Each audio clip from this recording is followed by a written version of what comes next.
This is a draw knife. This is a drawn knife.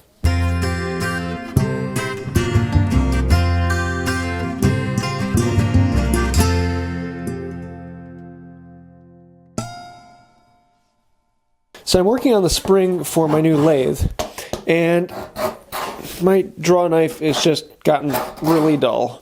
I've been putting off its sharpening too long. You can see I'm having to work at it. And even then, I'm just getting these splinter off curls. I'm not getting what I'm looking for. And if I cut in the middle, I get almost nothing. If I cut on the edge, I can get a little bit more. But I need to sharpen this thing. So let's go and do how quick and easy it is to sharpen a draw knife. So if you've watched me for any amount of time, you've seen this particular setup here. I have these little levers in here so I can pop these out anytime. And I want to actually pop out all three of them. And most of the time I'm just going to be using these two, but this edge I need to do a good bit more work on it. So what I actually want to do is put it up against the bench. Sometimes I'll just hold it freehand and I'll put the other side in my gut. And then I'm going to grab the plate, put it down. I'm going to pick an angle. And I like to actually keep this at a slight camber so that there isn't any one particular angle. And that will allow me to see where I'm making scratch patterns. So if my scratch patterns are up the edge a little ways, that means that I'm tilted in too far this way. If they're right on the edge, that means I'm down a little too far. So there's two different ways I often do it. Number one, I'll put my finger on top of it here, and I'll just go in a spiral pattern. And so I'll just... This is very much how I do my axes. And then sometimes when I'm really wanting to kind of move some material a little bit faster, I'll kind of put my weight behind it, brace it, and then I'll go back and forth. And both of these allow me to keep a fairly accurate angle all the way through. And what I'm looking for is actually a little bit of a burr on the back. So I'm going to be feeling the back here, and I've got a really nice little burr coming all the way across here. So once I've gotten that with the coarse stone, then I'm going to go on to the medium stone, and I'm going to be doing the exact same thing over again. And whatever I did last time, if I went straight last time, I'm going to do the spiral this time. This way I get a different pattern of scratches on there, so I can compare those and see them. Doesn't take much time at all to get that burr running across the back. And then I'm going to go on for the high gloss.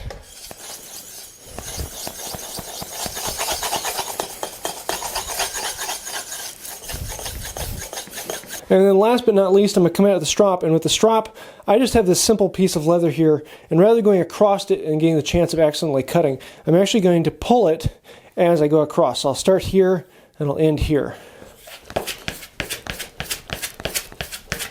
And my arm is kind of doing a rotational thing to make that happen. Now let's buff it out. Now all this is assuming that you have a nice flat edge all the way along the back. If you don't have that, you're going to be doing the exact same thing. I try to flatten the back every so often. I don't put too much into that. But I'm going to start with the main stone and grind that down. And then I'm going to go on to my coarse, or medium. I'm going to buff that out. And you can see I'm not perfectly flat because this blade has a bit of a camber to it. So I'm just rocking it up a little bit. I guess if I wanted to spend time, I could perfectly flat it, but I don't need to. And then I'll come into this.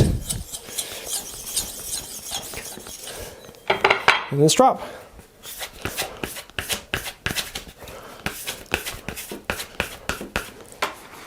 And there we have a fairly nice sharp edge. I just want to make sure that the burr is gone.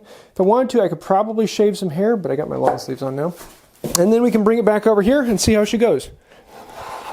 And here you can see how I'm getting more of like a nice curl, almost like what you get off of a spoke shave. So now I can get these light curls almost like a spoke shave. Or if I want to, I can bevel it down a little bit more. I can really cut into it. And here you can see I'm using it bevel up. Sometimes I'll use it bevel down. I'm fairly flexible in both ways. I don't know. Sometimes I really like using it bevel up. Sometimes I really like using it bevel down.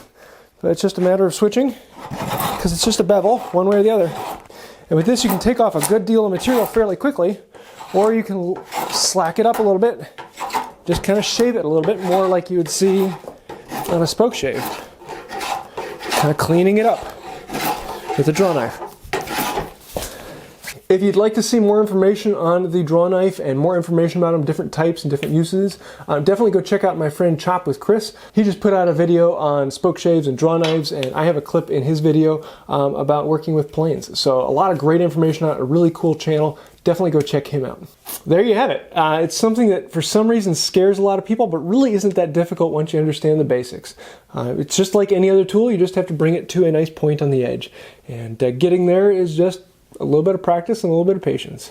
So I hope you like this. I do want to say thank you to the patrons on Patreon. You guys really are the reason why I can keep putting out videos like this. If you'd like to find out more about that, you can do so right down there. Also, if you'd like to subscribe and see some more behind the scenes footage, you can do that as well. That's about it for today. Until next time, have a wonderful day.